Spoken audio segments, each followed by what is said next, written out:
Thank you for coming. नमस्कार. हे बाजूला घ्या ना.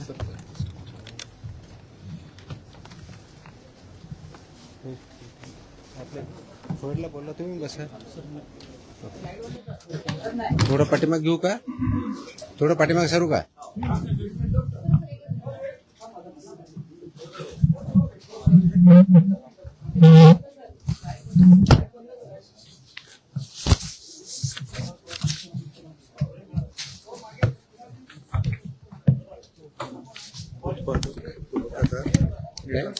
उत्पादक मॅन्युफॅक्चर हे 260 सापडले पूर्ण. रिपीटेड कसे? नाही वेगळे. हे पुरवठादार 248 आणि ट्रान्सपोर्टर 190, टोटल 700. कधीपर्यंतचे? हे 10 वर्षातले गेले. आणि अजून रिपीटवाले वेगळे? रिपीट येणार नाही त्याचं. हे डिव्हिजन वाईज आहे. डिव्हिजन वाईज रेट टेबल नाही झालं सर पूर्ण, पण हे कॅल्क्युलेट करून घेतलं. ठीक. करूया चालू.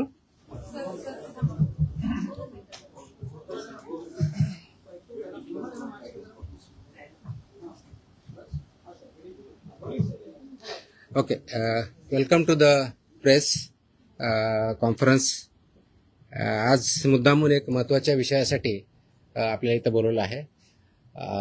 गेल्या अनेक वर्षापासून आपल्याला माहिती आहे की महाराष्ट्रामध्ये गुटखाबंदी केलेली आहे. आपल्या FSSAI ॲक्टच्या सेक्शन 30 अंतर्गत प्रतिबंधित जे फूड आयटम्स आहेत त्याच्यामध्ये गुटखा आणि तत्सम आयटम जे आपले आहेत त्याच्यावरती गुटखाबंदी केलेली आहे. त्याच्यावरती आपण अनेक वेळा कारवाई करतो,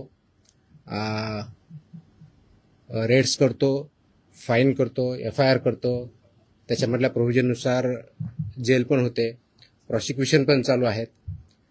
परंतु प्रोहिबिटेड आयटम असतानाही, फूड आयटम असतानाही महाराष्ट्रातल्या ऑलमोस्ट सगळ्या ठिकाणी हा गुटखा विकला जातो आणि कंझ्युम केला जातो. ही रियालिटी आपण बघतोय. मग याच्यावरती पर्याय काय? एन्फोर्समेंट तर चालू आहे, ते आपण आता जास्त स्ट्रिक्ट करत आहोत, तर ते चालूच राहील. परंतु याच्यावरती काही डेटरन्स असा क्रिएट करता येईल का की ज्याच्या माध्यमातून, कारण प्रोड्युसर तर इथं नाही आहेत प्रोहिबिटेड असल्यामुळं, ते बाहेरून आपण जे याच्यामध्ये इन्व्हॉल्व असणारे बिझनेसेस आहेत, बिझनेस पर्सन्स आहेत, ट्रान्सपोर्टर्स आहेत, रिटेलर्स, होलसेलर्स, सेलर्स, हे त्याच्यामध्ये इन्व्हॉल्व आहेत. त्या प्रकारचं रॅकेट आहे आणि ते जर उद्ध्वस्त करायचे तर आपल्याला खूप मोठ्या प्रमाणात स्ट्रॉंग स्टँड घेणं हे गरजेचं आहे. ह्या निष्कर्षापर्यंत शासन पोहोचलेलं आहे आणि म्हणून मध्ये बऱ्याच वेळेस याच्यावरती डिस्कशन पण झालं की काय केलं पाहिजे. आणि मी इथं जॉईन झाल्यानंतरही याच्यावरती आम्ही विचार केला काय करता येईल, कारण याच्यामध्ये this is a danger to public health आणि म्हणूनच तो आयटम प्रोहिबिट केलेला आहे. तर पब्लिक हेल्थला जर डेंजर असेल आणि तो आयटम प्रोहिबिट केलेला असेल तरीही त्याचा व्यापार होत असेल, तिथं ट्रान्सपोर्ट होत असेल, होलसेलर विकत असतील, सेलर विकत असतील आणि तो अवेलेबल होत असेल, तर त्याच्यावरती स्ट्रिंजेस्ट पॉसिबल ॲक्शन घेणं गरजेचं आहे. ह्या निष्कर्षापर्यंत पोहोचल्यामुळं आज दिनांक 12 जून रोजी मी मोका लावण्याचे आदेश पारित केलेले आहेत. So we have issued the order saying that MCOCA provisions will be, MCOCA कायदा, मकोका ज्याला आपण म्हणतो, Maharashtra control of organised crimes act 1999 हा आम्ही इन्व्होक केलेला आहे. ही माझी तिची ऑर्डर आहे इश्यू केलेली. आणि ह्या ऑर्डरच्या अनुषंगाने हा फक्त फूड सेफ्टी ॲक्ट 2006 चे कलम 3, 26, 27, 30, 38, 41, 42, 59, 63, 64 आणि 89 बरोबरच Maharashtra control of organised crimes act 99 चा sections 21D, 21E, 21F, 3, 4, 18, 21 and 23 read with code of criminal procedure 1973 किंवा भारतीय नागरिक संहिता सुरक्षा संहिता 2023 याच्या अनुषंगाने ही ऑर्डर मी आज पास केलेली आहे. एक मिनिट मला बोलू तर द्या, माझं पूर्ण होऊ दे. पूर्ण झाल्यानंतर विचारा ना प्रश्न. सो ही कारवाई करताना हे प्रोव्हिजन्स आहेत. त्याच्यामध्ये ऑथॉरिटी कोणती आहे, त्याचं रॅशनेल काय आहे, कोणत्या क्राईम्सला, कोणत्या ऑर्गनाइज क्राईममधल्या जे 2(1)D ची डेफिनेशन सांगितलं त्याच्या क्राईममध्ये हा क्राईम कसा बसतो, याच्या ऑथॉरिटी कोण कोण आहेत, ह्या सर्व आपण डिफाईन केलेल्या आहेत. आणि याच्या अनुषंगाने अल्टिमेटली आपण काही ऑर्डर्स, डिरेक्शन्स या माध्यमातून दिलेल्या आहेत. त्याच्यामध्ये ज्या ज्या ठिकाणी हे मोर दॅन वन्स एखाद्या ह्याच्यामध्ये ट्रेड करणारा व्यक्ती, संस्था, आस्थापना असेल त्यांच्याविरुद्ध कंपल्सरी मोका इन्व्होक करायचे ही ऑर्डर आहे. त्याचबरोबर सेक्शन 23 ऑफ मकोका ची जी प्रोसेस दिलेली आहे ती प्रोसिजर कंपल्सरी पाळायची हे पण आपण याच्यामध्ये आदेश दिलेले आहेत. त्यानंतर persons and entities against whom MCOCA shall be invoked are manufacturers and producers of prohibited food products, number 1. Number 2, financiers funding their manufacture, procurement or distribution. Number 3, interstate and intrastate suppliers and commission agents. Number 4, transporters and vehicle operators, including agents who book or arrange transport. Number 5, godown operators, warehouse owners and store managers who knowingly store such products. 6th, wholesale dealers and distributors. 7th, sub-dealers and semi-wholesaler agents. 8th, retail sellers forming part of an identified organized network. And 9th, any other person who knowingly facilitates, abets, conceals or assists any of the above. त्या इतक्या जणांविरुद्ध मोकोका वापरायचे ह्याच्यामध्ये आदेश आपण केलेले आहेत. त्याचबरोबर प्रिझम्पशन ऑफ एलिजिबिलिटी जी आहे ते फक्त याच्यावरती नाही तर प्रिझम्पशन ऑफ एलिजिबिलिटी हे आपण ज्यावेळेस म्हणतो की any one or more of the following is present, ते स्ट्रॉंग प्रिझम्पशन फेवर करणारं मोकोकाला हे प्रोव्हिजन वापरायचं.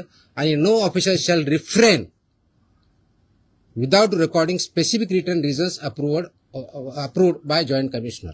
रिजनचं जे असेल त्याच्यामध्ये की इंटरस्टेट सप्लाय चेन और मॅन्युफॅक्चर नेक्सस हे आपल्याला वरती न्यायचं प्रिझम्पशन ऑफ एलिजिबिलिटीसाठी वापरायचं. Clandestine godowns, fake labels, dummy firms और फॉर्ज्ड इनव्हॉइसेस याच्यासाठी सुद्धा हा वापरायचा आहे. Simultaneous seizures across multiple districts pointing to a common syndicate त्याच्यासाठी सुद्धा वापरायचं आहे. करप्शन ऑफ इन्फोर्समेंट ऑफिशियल्स और intimidation of informants of witnesses यासाठी आपण वापरणार आहोत.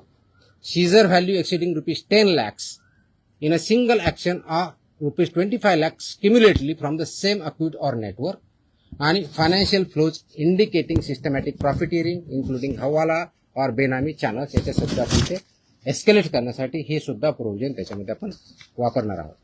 याची ओरिजिनल ड्युटी आहे ते आपण फूड सेफ्टी ऑफिसरवरती देणार आहोत. डेजिग्नेटेड ऑफिसरच्या ड्युटी आपण याच्यात ज्याला असिस्टंट म्हणून त्यांना डिफाईन केलेल्या आहेत, जॉईंट कमिशनरच्यात केलेल्या आहेत. नेटवर्क वाईड प्रॉसिक्युशन करायचं हे आपण सांगितलं आहे, पार्शियल ऍक्शन घ्यायची नाही, कंप्लीट घ्यायची. आणि कॉन्फिस्केशन, अटॅचमेंट अँड फोरफिचरचं कसं करायचं ट्विन ट्रॅक स्ट्रॅटेजी ही पण त्याच्यामध्ये सांगितलेली आहे. त्याचं प्रॉसिक्युशन रजिस्टर मेंटेन करायचं सांगितलेलं आहे, बेलला अपोजिशन करायचं सांगितलेलं आहे, आणि procedure compliance with the criminal procedure code हे सुद्धा आपण मॅन्डेटरी केलेलं आहे. याचा सर्वांचा ऑब्जेक्टिव्ह जो आहे बेसिकली आपण मोका का वापरतोय, कारण हा स्ट्रिंजंट लॉ आहे, आय अंडरस्टँड, आणि त्याचं म्हणूनच खूप थॉट करून, विचार करून याच्यावरती कायद्याचे जे कलम आहेत, सेक्शन्स आहेत त्याचा अभ्यास करून this order is basically done to prosecute in the interest of food safety in violation but as an organized crime against public health. हा क्राईम पब्लिक हेल्थच्या अगेन्स्ट आहे. आणि आर्टिकल 47 ऑफ द कॉन्स्टिट्यूशन जे आहे ते स्टेटला मॅन्डेट करतं. That is where my order begins with. आणि तुम्हाला copy me देईलच, press note बरोबर ही कॉपी पण असेल, so that you can go through that order. It says Article 47 of the Constitution of India cast upon a state primary duty to improve public health and in particular to bring about prohibition of consumption of substances injurious to health. हे already आपण prohibit केलेलं आहे, त्याचं implementation व्हावं, public health improve व्हावं आणि public health जी endanger होते ते कंट्रोल करता यावं या दृष्टिकोनातून मकोका कायद्याचे प्रोव्हिजन हे प्रोहिबिटेड आयटम जे 32 म्हणजे फसाई ऍक्टच्या सेक्शन 32 अंतर्गत जे आपण प्रोहिबिट केलेले आयटम आहेत त्यांच्यावरती आजपासून म्हणजे अगोदरच लागू करू शकलो असतं, पण आज आपण ती ऑर्डर काढलेली आहे and it will B implemented completely across the state of Maharashtra. Sir, जो कायदा केंद्राचा पळवाट शोधली जाते दुकानामध्ये पान मसाल्याच्या पुड्या आणि सुकी पुडी जे ते मिक्स केल्यानंतर गुटख्यासारखा पदार्थ तयार होतो. अशा पद्धतीने चालकीला कसं रोखलं जाणार, कारण तो स्पेसिफिकली गुटखा या टायटलखाली विकला जातो. याच्यामध्ये मिसलिडिंग ॲडव्हर्टाइजमेंट ऍक्ट आहे. तुम्हाला काही दिवसापूर्वी कारवाई केलेली बघितली. फसाईमध्ये सुद्धा मिसलीड करणं, लेबलमध्ये चुकीची माहिती देणं, इन्ग्रेडियंट चुकीचे असताना वेगळा क्लेम करणं हा सुद्धा गुन्हा आहे. त्यानुसार आपण कारवाई करतो त्याच्यावरती. पण सर, ही जी चालाकी केली जाते, दिस इज मिसलिडिंग. तर मिसलिडिंगला कायदा दुसरं मिश्रण जे असतं ते पान मसाला त्याला सुद्धा याच्या अंडर घेतलं जातं ते तंबाखू मिश्रण. मी तेच सांगतोय की आपल्याला कोणताही एखादी ज्यावेळेस प्रॉडक्ट असतो त्याच्यावरती लेबल कोणतं असावं, ते कोणत्या स्टँडर्डचं असावं, त्याच्यामध्ये कोणते कोणते इन्ग्रेडियंट असावे, त्याची काय व्हॅल्यू आहेत वेगवेगळ्या, त्या दिले, त्याचे रेग्युलेशन्स आहेत. फसाईमध्ये रेग्युलेशन्स दिलेले आहेत, व्हेरी क्लिअरली दिलेले आहेत. त्याचबरोबर ॲडव्हर्टायझिंग आणि मार्केटिंगचे सुद्धा रेग्युलेशन्स क्लिअरली आहेत. त्याचं व्हायोलेशन जिथं जिथं होतं त्या प्रोव्हिजनचा वापर आम्ही तिथं करणार आहोत. पण सर, याची जेव्हा कारवाई केली जाते तेव्हा लोकल पोलिसांची भूमिका खूप महत्वाची असते. स्पेशली बीट मार्शल आणि यांचा जो व्हिजिलन्स असतो तो अनेक वेळा नेक्सस तिकडे दिसून येतो अनेक पानटपऱ्यांवरती. ते कसं ब्रेक केलं जाणार, का आपल्याकडनं कडक कारवाईची तरतूद सगळ्यांकडून. त्याच्यामुळे तुम्ही जर आता मी वाचलं व्यवस्थित ऐकलं असतं तर त्याच्यामुळे तुमच्याकडनं प्रतिक्रिया त्याच्यावरती अपेक्षित. पोलिसांनी नेक्सस जे अनेक ठिकाणी it's not about police or FDA किंवा food safety officers. It is the holistic. याच्यामध्ये कंझ्युम करणारा आहे तेवढा जबाबदार आहे, विकणारा आहे तेवढा जबाबदार आहे, इन्फोर्स न करणारा आहे तेवढा जबाबदार आहे. जो कोणी जबाबदार असेल आपण त्याच्यावरती कारवाई करणार आहोत आणि स्ट्रिक्ट करतोय. तुम्ही गेल्या काही दिवसामध्ये बघितलं असेल, हा ज्यावेळेस प्रोहिबिट केला त्यावेळेसचा उद्देश हाच होता ही it's a danger to public health. आणि ते जर टाळायचं असेल, कारण याच्यामधून काय काय आजार होतात हे मी वेगळं सांगण्याची गरज नाही. It's documented, it's in the public domain. ते करण्यासाठी आपल्याला स्ट्रिंजंट ऍक्टचे प्रोव्हिजन आपण आज का इन्व्होक करतोय, कारण जेवढ्या इफेक्टिव्हली आपल्याला करायचं होतं तेवढं होऊ शकलं ना. हा डेटाच्या आधारे तुम्हाला मी डेटा सांगतो, म्हणजे जस्ट फॉर इन्फॉर्मेशन आपल्याला हा एक असेल की आतापर्यंत गेल्या 10 वर्षात ऑलमोस्ट आपण FIR किती केलेले आहेत महाराष्ट्रामध्ये. 32चा FSSAचा जो सेक्शन प्रोहिबिट केलेला आहे याच्यावरती. जे मॅन्युफॅक्चरर्स आहेत त्यांच्या विरुद्ध 260 मॅन्युफॅक्चरर्स FIR आहेत आपले. जे पुरवठादार आहेत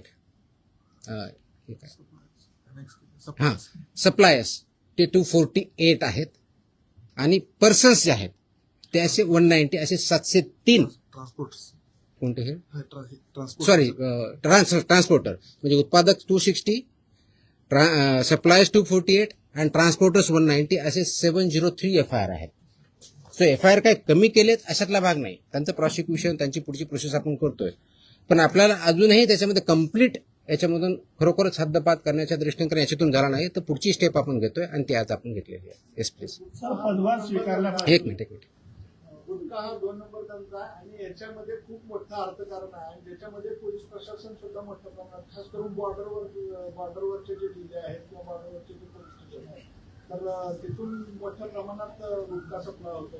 आता मी ज्या भागात धाराशिव जिल्ह्यामध्ये पोलीस स्टेशनच्या मोठ्या प्रमाणात पोलीस प्रशासन काही गाड्या पकडतं, काही गाड्या सोडतं, असे पण आपण मी जे सांगितलंय की दोज हु आर रिस्पॉन्सिबल त्यांच्यावरती आपण कारवाई करणार. कुणी असू द्या, ते माझे अधिकारी होऊ शकतात, इन्व्हॉल्व जर असतील तर दुसरे कुणी असू शकतात. त्याच्यामध्ये एड्स, अबेट हे शब्दप्रयोग आपण जे केलेले आहेत त्याच्यामध्ये त्यांचं इन्व्हॉल्वमेंट जर सिद्ध झालं तर आपण त्यांच्यावरती कारवाई. नाही FIR आतापर्यंत झालेले आहे, पण ते प्रूव्ह करण्यासाठी, you are not getting my point, ते प्रूव्ह करण्यासाठी लेट मी आन्सर दॅट.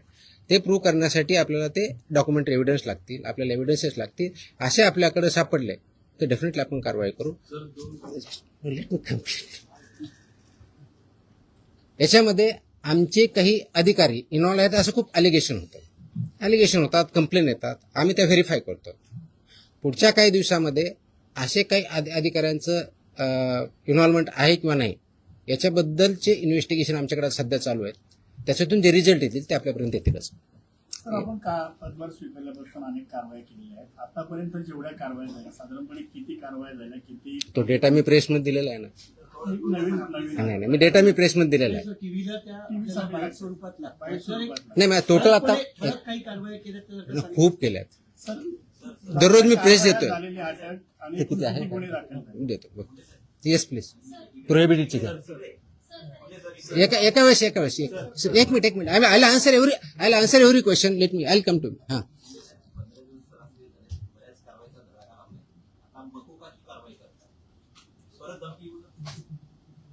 मला धमकी आलेलं कुणी सांगितलं तुम्हाला?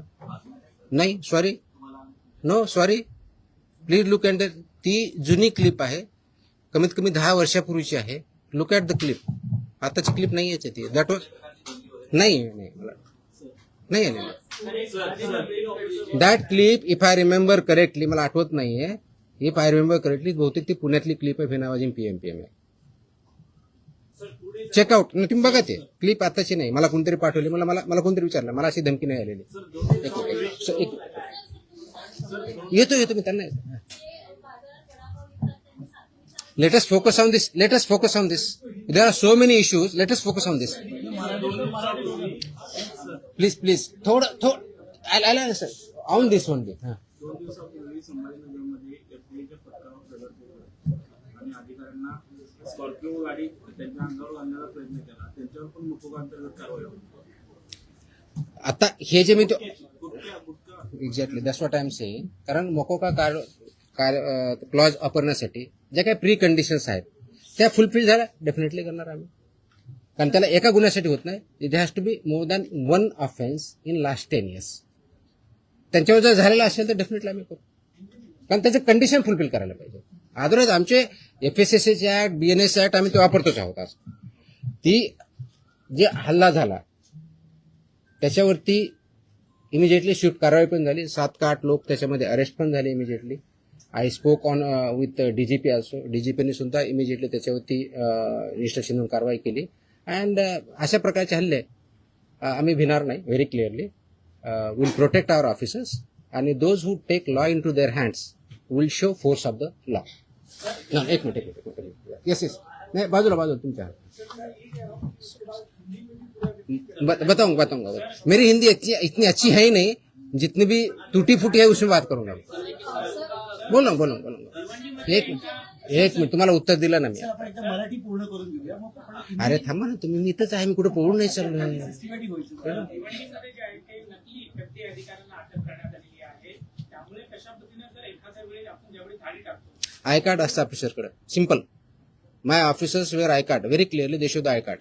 या प्रतिबंधित माल जो आहे तो बऱ्याचदा गुजरात सारख्या राज्यातून मुंबईत येतो, खास करून गुटखा असेल किंवा बऱ्याचदा भेसळयुक्त खावा देखील गुजरातवरूनच मुंबईमध्ये येतो. वाहतूक व्यवस्था करणाऱ्या अनेक लक्झरी बसेस असतात, टुरिस्ट गाड्या असतात किंवा ट्रक.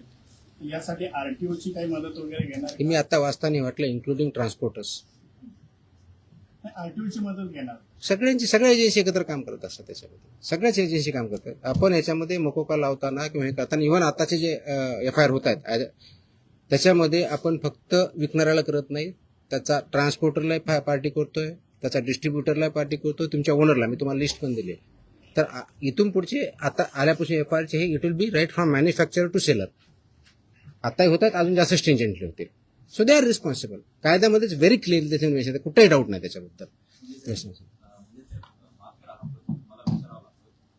याच्या बाहेर नका विचारू, जो आपला विषय चालला तेवढाच विचार. नाही, संबंधित नाही, आजच्या विषयाशी संबंधित.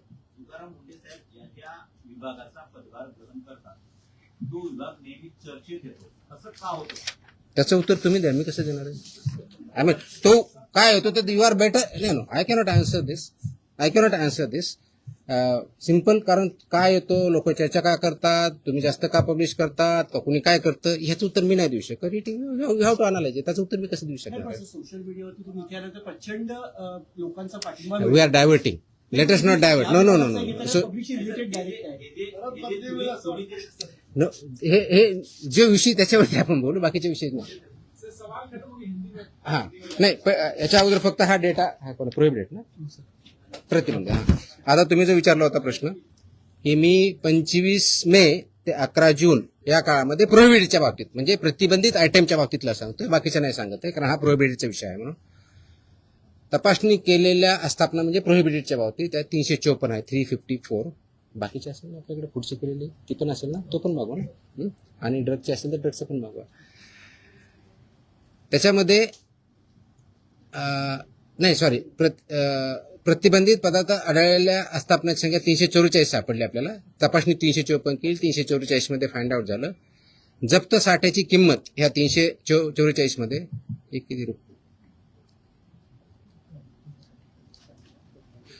3,27,24,629 rupees. 3,27,24,629 rupees. FIRs 235. Arrested people 350. Seal establishment of this 344 are 274. Seized vehicles are 26 and the price of that vehicle is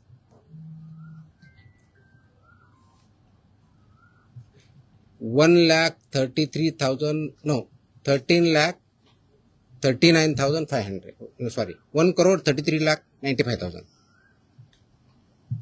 So this is about 25 मे ते 11 जून प्रोहिबिटेड आयटमच्या बाबतीत जी मोकोका आपण लावला त्याच्या बाबतीतची माहिती आहे. आणि किती जप्त? 26. त्याची कॉपी पाहिजे कॉपी द्या सर्वांना. Okay okay. So I am giving you the press note detail in Marathi and I am attaching the order also, so you are aware of this. Order is in English. ते आम्ही मराठीमध्ये आम्ही पाठवतो आमच्या ऑफिसला. It's a big exhaustive order आहे. जवळजवळ किती पानाची आहे?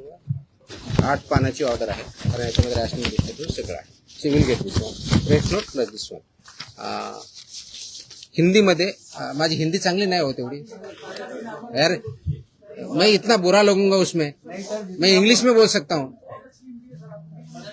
हाँ हाँ हाँ.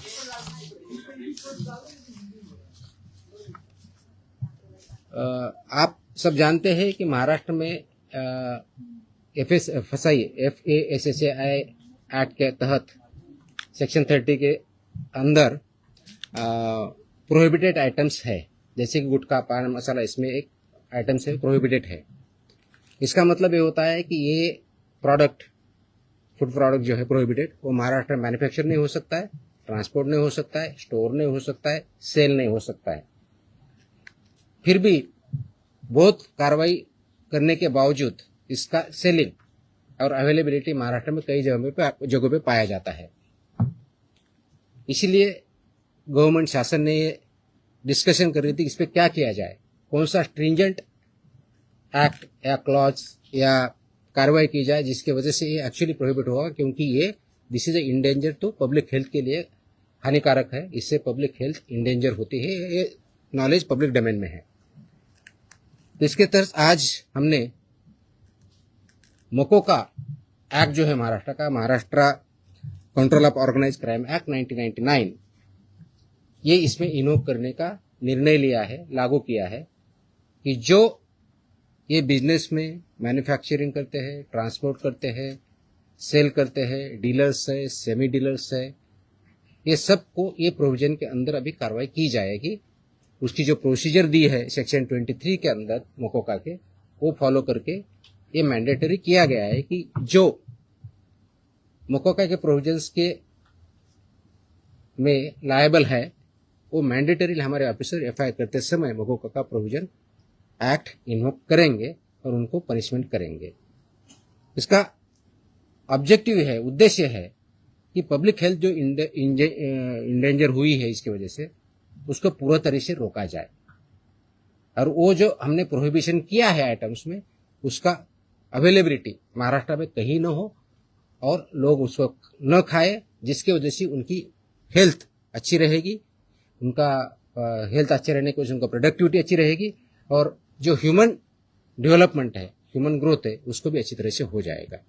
इसीलिए ये प्रोविजन आज हमने इन्वोक किया है. इसका ऑर्डर हमने आज as a commissioner food safety Maharashtra बोल के इश्यू किया है और ये लागू हो रहा है और ये सब स्ट्रिक्टली आगे इम्प्लीमेंट होगा. अब तक का लास्ट 10 साल में जो मैन्युफैक्चरर्स है उनके खिलाफ 260 एफआईआर हुए हैं, जो सप्लायर्स है 248 एफआईआर हुए हैं, जो ट्रांसपोर्टर्स है 190, ऐसी 703 एफआईआर भी हो चुके हैं. इसका डेटा हमने मांगा है, उसका एनालिसिस भी चल रहा है.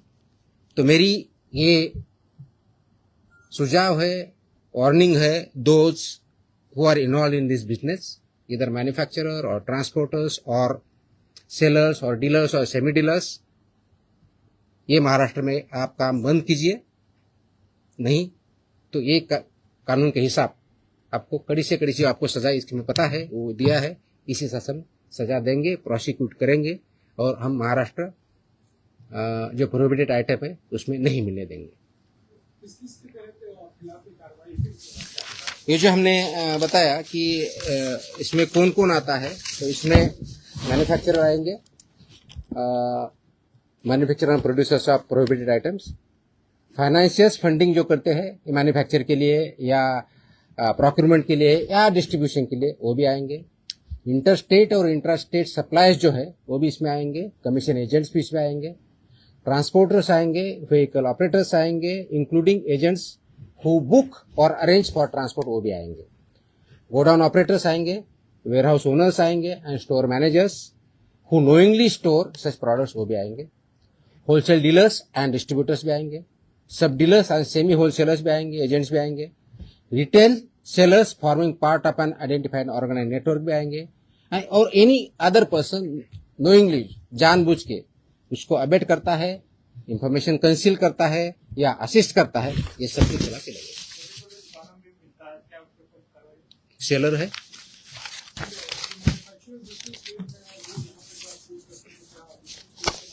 so it's a part of syndicate. Syndicate K definition में सब कुछ आया है.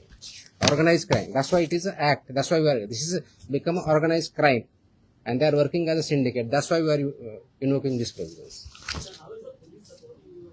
They are supporting. They are supporting.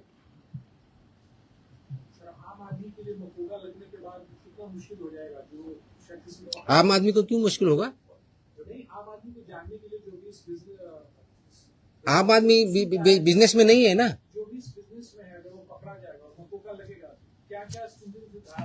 ये तो आप मोकाके में क्लियरली है ना, लाइफ इम्प्रिजनमेंट प्रोविजन आहे ना, किती सजा आहे त्याची? किती वर्ष ते काढा प्रोविजन? ऑफकोर्स दे प्रोसिक्यूट होंगे, कोर्ट में केस चलेगा। हाँ, ऑफकोर्स आपको बेल अपोज कर हमने बता ही दिया ना कितना है।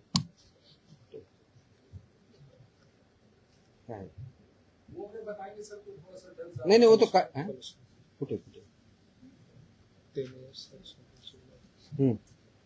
which may extend up to 10 years imprisonment, shall also be liable to fine, such property shall also be liable to be attached and forfeiture।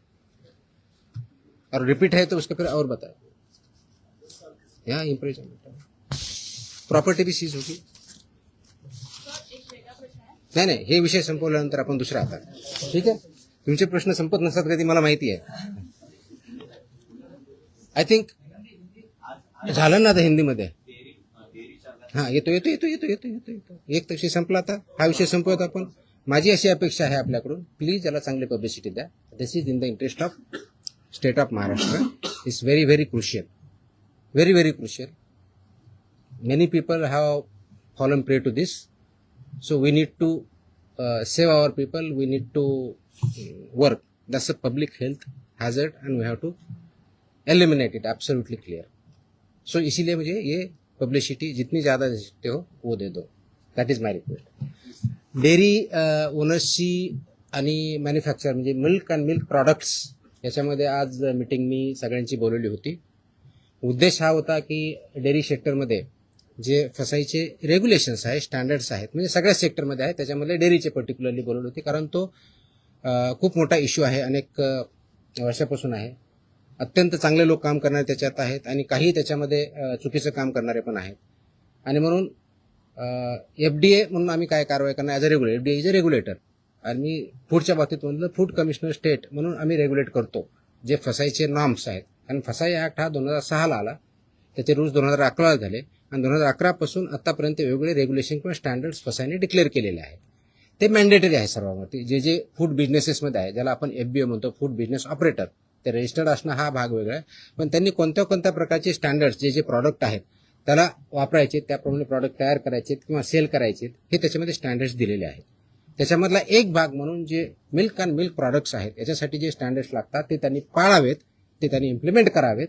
या दृष्टिकोनातून एक इंटरॅक्शन सेशन, कायद्याचे प्रोव्हिजन, रेग्युलेशन्स कोणते आहेत ते त्यांना आम्ही सांगितले, त्यांचे जे काही इश्यू होते ते आम्ही समजून घेतले, आणि यातून पुढे खूप स्ट्रिक्टली याच्यावरती इन्फोर्समेंट होईल, राईट फ्रॉम कलेक्शन सेंटर गावातलं जे असेल तिथपासून ते म्हणजे तुमचा MBO असेल, म्हणजे तुमचं जे चिलिंग सेंटर असेल, कलेक्शन सेंटर्स असतील, चिलिंग सेंटरपासून तुमच्या डेअरीपर्यंत जात असेल, मग तुमचा दूध प्रॉडक्ट बनवणारा किंवा पनीर बनवणारा तिथपर्यंत जात असेल, ते प्रॉडक्ट बनवून ते कंझ्युमरपर्यंत जात असतील, ही सगळी चेनमध्ये जे त्याच्यामध्ये इन्व्हॉल्व आहेत त्यांनी हे सगळे स्टँडर्ड्स पाळले पाहिजेत, इम्प्लिमेंट केले पाहिजेत आणि त्याच्यामुळे चुकीचं काही होणार नाही हे त्यांना समजून सांगण्यासाठी, कायद्याचे प्रोव्हिजन समजून सांगण्यासाठी आम्ही मीटिंग बोलवली होती, इंटरॅक्शन केली. मी एक प्रेझेंटेशन पण केलं की कायदा काय सांगतो, नाही केलं तर त्याचे काय प्रोव्हिजन होतात. तर 2-3 ठळक ज्या गोष्टी आहेत त्याच्यामधल्या, तर एक पहिलं की अनसेफ फूड हे कशाही परिस्थितीत टॉलरेट केलं जाणार नाही, इन्क्लुडिंग मिल्क प्रॉडक्ट्स. अनसेफ फूडची डेफिनेशन कायद्यात दिलेली आहे, त्याच्यामुळे मी इथे बोलत नाही, ते तुम्ही वाचू शकता, त्याच्यात क्लिअरली आहे. दुसरं अडल्चरेटेड फूड, तिसरं मिसब्रँडेड, चौथं सबस्टँडर्ड आणि अजून काय एवढंच नाही. सो अशा प्रकारच्या कॅटेगरी आहेत आणि या प्रत्येक कॅटेगरीला काय पनिशमेंट आहे हे कायद्यामध्ये दिलेलं आहे. तर ते व्हायलेट तुम्ही करू नये. त्याचे जे वेगवेगळे रेग्युलेशन, पहिला रेग्युलेशन फॉर रजिस्ट्रेशन कंपल्सरी आहे, ते बऱ्यापैकी इम्प्लिमेंट आहे आजच्या डेटला, रजिस्ट्रेशन आणि लायसन्सिंग, पण ते तेवढ्यापर्यंत चालत नाही. फूड प्रॉडक्ट्सचे जे 2011चे स्टँडर्ड्स आहेत ते बऱ्याच वेळेस कॉम्प्रोमाइज केले जातात, ते करता येणार नाही. मार्केटिंगच्या किंवा ॲडव्हर्टाइजिंगच्या बाबतीत चुकीचं दिलं जातं, ते करता चालणार नाही. त्याचबरोबर काय म्हणतो त्याला, प्रिंटिंग काय म्हणतो त्याला, प्रिंट करतो ते लेबलिंग जे आहे ते व्यवस्थित होत नाही किंवा चुकीच्या पद्धतीने होतं किंवा मिसलिडिंग होतं, ते चालणार नाही. पॅकेजिंग, त्याचे स्टँडर्ड्स ठरवले आहेत, ते पॅकेजिंग त्याच पद्धतीनं पाहिजे, ते चालणार नाही. हे त्यांना आम्ही चांगल्या पद्धतीनं समजून सांगितलं आहे आणि बाय अँड लार्ज त्यांची कन्व्हिन्स झालेली आहेत की येस आमच्याकडे काही ज्या त्रुटी असतील तर आम्ही त्याच्यामध्ये कारवाई करू, जेणेकरून हे जे दूध आहे किंवा प्रॉडक्ट आहे, फूड अँड फूड प्रॉडक्ट जे आहेत ते कंझ्युमरला जे स्टँडर्ड फसाईने घालून दिलेले आहेत ते त्याप्रमाणे करतील. जे करणार नाही त्याच्यामध्ये फसाई ॲक्टनुसार आपण त्याच्यावरती कारवाई करणार आहोत. आता हे standard over a period of time आले, 2011 पासून आतापर्यंत जवळजवळ टोटल 28 प्रकारचे रेग्युलेशन किंवा स्टँडर्ड आहेत, त्याच्यातले 6 हे ऑथॉरिटीचे आहेत, मग 22 आहेत वेगवेगळ्या प्रॉडक्टच्या बाबतीतले आहेत सगळे. त्याच्यातले बऱ्याचशा अंशी 6 ते 10च्या दरम्यान हे फूड अँड फूड प्रॉडक्ट्स लागतात. प्रत्येकाला मोर दॅन 1 लागतात, रजिस्ट्रेशन कंपल्सरी आहे, पण ते फूड कॅटेगरी जी असेल त्यांना ते लागतात. ते स्टँडर्ड्स आम्ही जास्त इम्प्लिमेंट करू, सॅम्पलही आम्ही वाढवू आणि त्याचबरोबर आम्ही हे सांगितलं की कंप्लायन्स करणं ही तुमची जबाबदारी आहे आणि इन्फोर्स करणं ही आमची जबाबदारी ॲज अ रेग्युलेटर म्हणून. ती एन्फोर्समेंट आमचं स्ट्रिंजंट होईल. त्याच्यामुळं आपण स्वतः आपल्या आधीनिसं ज्यांच्याकडून तुम्ही दूध घेता, जे चिलिंग सेंटर्स आहेत, जे तुमचे प्रॉडक्ट्स आहेत, तुमचे प्लांट्स आहेत, त्या ठिकाणी याचं कोणतंही व्हायोलेशन होणार नाही याची काळजी तुम्ही घ्या. आणि सबस्टँडर्ड असेल, अनसेफ असेल, तो माल रिजेक्ट करा, तो तुम्ही वापरू नका, दुसऱ्याकडे वापरू देऊ नका, so that this unsafe, substandard, adulterated, misbranded असं कोणताही प्रॉडक्ट मार्केटमध्ये येणार नाही. यासाठी तुम्ही कार्यरत राहा आणि ते कंप्लायन्स करता की नाही त्याचं एन्फोर्समेंट आम्ही बघू आणि जिथं कंप्लायन्स होत नाही त्यांच्यावरती आम्ही स्ट्रिक्ट कारवाई करू. दिस वॉज द मीटिंग. तुमच्या कारवाईचं शेतकरी फार खुश आहेत. तुमच्या कारवाईच्यानंतर आटपाडी तालुक्यामध्ये तुमचा दुधाभिषेक करण्यात आला. दुधाचे रेट वाढतील असं वाटतं तुम्हाला? रेट माझ्या हातात नाही आहेत. वाढवणं हा इज अ फ्री मार्केट, त्याच्यामुळे दुधाचा किती रेट असावं ते डिमांड सप्लायवरती ठरलं जाईल. पण आपण अडल्चरेशन बंद करू शकलो, आपण सबस्टँडर्ड दूध बंद करू शकलो, प्रॉडक्ट्स बंद करू शकलो, तर ऑफकोर्स प्युअर दुधाला डिमांड वाढेल. ऑफकोर्स मार्केट फोर्सेसनुसार त्याचे जे काही परिणाम होते ते होते. आतापर्यंत ज्या कारवाया झाल्या, अनेक जप्त केलेला माल आहे तो टेस्टिंगसाठी पाठवण्यात आलेला आहे. किती अहवाल येणे बाकी आहे? आता खास करून दूध किंवा दुग्धजन्य पदार्थ यांचे लवकर नाशवंत होतात, त्याची आम्ही काळजी घेत आहोत. त्याचे जे पिरियड दिलेला आहे, ड्रगच्या बाबतीत 60 दिवसाचा असतो, फूडच्या बाबतीत 14 दिवसाचा असतो, त्या वेळेतच येथील आम्ही इन्श्युअर करतोय. त्याची सुद्धा मी आढावा घेतलेला आहे. आपल्याकडं 3 ठिकाणी आपल्या स्वतःच्या लॅब आहे. पुण्याला आपली हेल्थ डिपार्टमेंटची ऑलरेडी लॅब आहे, प्लस मुंबईमध्ये BMCची लॅब आहे, प्लस गव्हर्नमेंट ऑफ इंडियाच्या फसाच्या PPP वरती लॅब आहेत. त्याच्यामुळे आपण ते सॅम्पल वेळेत कसे होतील याची आपण काळजी घेत आहोत. मनुष्यबळा संदर्भात देखील मागे एकदा भरपूर एकाच दिवशी सगळं, मग तुम्हाला परत प्रेसला यायचं नाही का असं सांगा, मी सांगू शकतो. नाही, रोज तर नाही शक्य, पण इन बिटवीन आपण भेटत जाऊ. 100 नहीं, इसमें वो प्रोहिबिटेड आइटम के लिए है. विल एज आई टेल ना, इसमें रिपीट ऑफिसेस कितने हैं, क्या है, हम देखेंगे. Will examine everything. We have collected data, we have started work on that. ये एक दिन का ऑर्डर नहीं है. It lot of thought has gone into it. जो कंडीशन में अगर फुलफिल करता है डेफिनेटली, इसीलिए मैंने मैंडेटरी किया है ना उसको. या सरकारी रुग्णालयांना पुण्यातील आणि पिंपरी चिंचवडमधील रुग्णालयांना हिंदुस्तान अँटीबायोटिक्स कंपनीमधून औषध निर्मिती थांबवण्याचा निर्णय आपल्या विभागाने घेतला आणि औषध निर्मितीमध्ये त्रुटी आढळल्याने हॉस्पिटल औषध निर्मिती. हॉस्पिटलमध्ये जे इंजेक्शन आणि सलाईन पुरवठा करतात ना, हां, त्या पुण्यातील आणि पिंपरी चिंचवडमधील हिंदुस्तान अँटीबायोटिक कंपनीमध्ये औषध निर्मिती थांबवण्याचा निर्णय घेतला होता, असं यांनी बजावलं. म्हणजे कुणी? आपल्या विभागाने कुठे कॉपी होती? प्रश्न आला मला. नाही, तुम्ही प्रश्न असा अझम्पशनवर प्रश्न नका ना विचारू. असा अझम्पशनवर प्रश्न नका विचारू. तुमचा काय फॅक्ट्स काय ते सांगा. मग अशा आदेश बाजूला असा प्रश्न आला तर कुणी आदेश बरोबर हे तर पाहिजे माहित पाहिजे. औषध निर्मितीमध्ये त्रुटी आढळल्याने शोकॉज नोटीस बजावण्यात आली. प्लीज थोडंसं तुम्हाला समजून सांगतो. कंटेक्स्ट मध्ये मी त्या स्पेसिफिक केसबद्दल बोलत नाही, कारण तुम्ही स्पेसिफिक प्रश्न विचारत नाही. मी तुम्हाला जनरल सांगतो. काय असतं की मार्केटमध्ये जे आपले ड्रग्ज असतात, म्हणजे मेडिसिन्स असतात, त्यांचं आम्ही चेकिंग करत असतो. चेकिंग करताना परत सबस्टँडर्ड, अडल्चरेटेड आणि याच्यामध्ये ड्रगमध्ये एक कॅटेगरी आहे स्प्युरियस किंवा मिसब्रँडेड, या प्रकारचे आढळले तर त्याला पनिशमेंट ड्रग्ज अँड कंट्रोल ऍक्टनुसार आम्ही करतो. अशा जर काही कॅटेगरी आढळल्या असते आमच्या याच्यामध्ये तर there is a provision called recall order म्हणतात त्याला, आणि स्टेट ड्रग कंट्रोलर ते करत असतो. ती प्रोसेस आम्ही चालू केलेली आहे. म्हणजे आम्ही कुठं आम्हाला कंप्लेंट आली, मी व्हेरीफाय केलं, आम्हाला वाटलं, आम्ही सॅम्पल घेतले, त्याच्यातून आम्हाला ह्या 4 कॅटेगरीपैकी जी कोणती आलेली आहे तर तो प्रॉडक्ट मार्केटमधून, फक्त हॉस्पिटलमधून नव्हे, मार्केटमधून आम्ही रिकॉल करतो. त्या कंपनीला सांगतो आणि त्याची मी पब्लिसिटी पण करतो.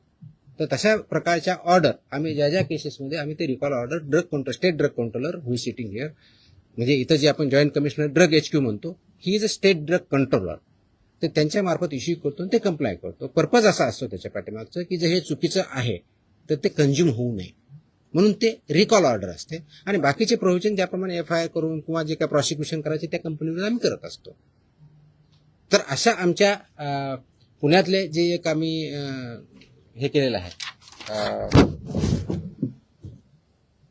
कोणते ते हां, पुण्यामध्ये शेड्यूल H मधले औषधं जप्त केले होते 11.19 लाखाचे. That is Cipla company. तर त्याची तिथल्या लोकलने केली, पण इथून आमची ऑर्डर अजून 1-2 दिवसामध्ये रिकॉलची जाईल. त्याच्यामुळे ते प्रॉडक्ट जे असतील ते पूर्ण मार्केटमधून पूर्ण अक्रॉस कुठे असू द्या, इंडियामधले कुठे असू द्या, ते रिकॉल होतील. तसेच बाकीच्याही गोष्टीवर आम्ही कारवाई केली. That is the provision you should understand. हे रिकॉल ऑर्डर असते. It's a standard procedure as per the drug control act 1940 आणि त्याच्या अंतर्गत 1945 ची स्टँडर्ड प्रोसिजर आहे. वी आर फॉलोइंग इट ना. कदाचित अगोदर होत नव्हती, नाही माहीत, मला माहीत नाही, but will follow it so that public हेल्थला त्याच्यातून डेंजर राहणार नाही. आणि ऑफकोर्स ज्यांनी प्रोड्यूस केलेलं आहे, जे सेल करतात, त्यांच्यावरती नियमानुसार आपले कारवाई. ओके, बिफोर यू फॉरगेट एक लास्ट प्लीज. अजून एक आदेश मी आज पारित केलेला आहे. हा आदेश आहे ड्रग्ज, म्हणजे माझ्याकडे 2 सेक्शन, एक फूड आहे आणि एक ड्रग आहे. हा आदेश आहे की बऱ्याच ठिकाणी आमच्याकडे कंप्लेन येतात, माहिती भेटते की हॉस्पिटलमध्ये कुणी पेशंट ॲडमिट जर असेल आणि त्याला जे काही औषधी लागत असतील तर ते त्यांच्याच फार्मसीमधून घ्यायचे, अशा काही कंप्लेंट असतात आमच्याकडे. By law they cannot force any hospital तिथूनच घ्यायचं मॅन्डेट नाही आहे. त्याचे आदेश आम्ही जारी केलेले आहेत. आदेश त्याची पाहिजे तर कॉपी आम्ही प्रेस कदाचित उद्या देऊ, दिली का त्या, पण माहितीसाठी म्हणून देतोय की ऑलरेडी केले की असं त्यांना करता येत नाही.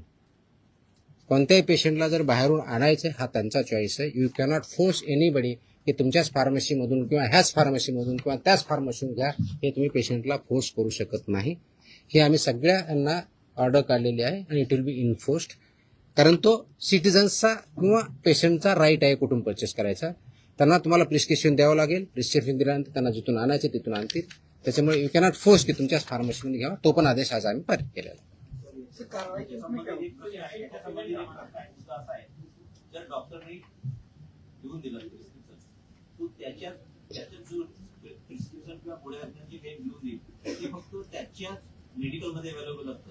जर दुसरीकडे घ्यायला गेला तर तिथं उपलब्ध नसतं. असं का बरं होईल? असं हो सर आहे. हो सर आहे.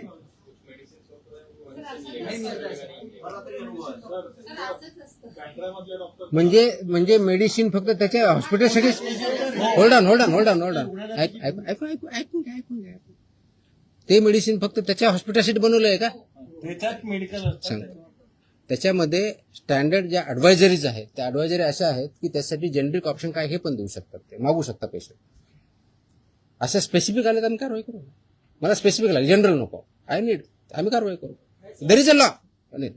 मैं है नहीं बोल रहा, मैं क्वेश्चन नहीं कर रहा हूँ. अगर ऐसे हमारे पास स्पेसिफिक कंप्लेन आते हम कार्रवाई करेंगे ना. तर कसं ते कंटेंट पेक्षा ते ब्रँड नेम देतात, त्यामुळे लोक ब्रँड नेम वरती जातात आणि कंटेंट. हा खूप मोठा विषय आहे.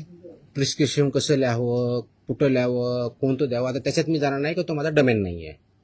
माझा ड्रगच्या बाबतीतला जो इश्यू आहे, अशा प्रकारच्या कंप्लेंट जर आमच्याकडे आल्या तर will definitely investigation look into it. Okay, I think I have satisfied everybody. आणि मोकोकाला जरा वाईट पब्लिसिटी आहे. येस, या अगोदर नाही सांगायचं का? अरे नाही, आता नाही, बाकीचे सगळ्यांना सर प्रिंटमध्ये द्या. It is required and it is essential also. Okay, चलो, थँक्यू. सर पीएम म्हणजे ट्रेडमार्क की तुकाराम मुंडे? गप्पा नको मारा.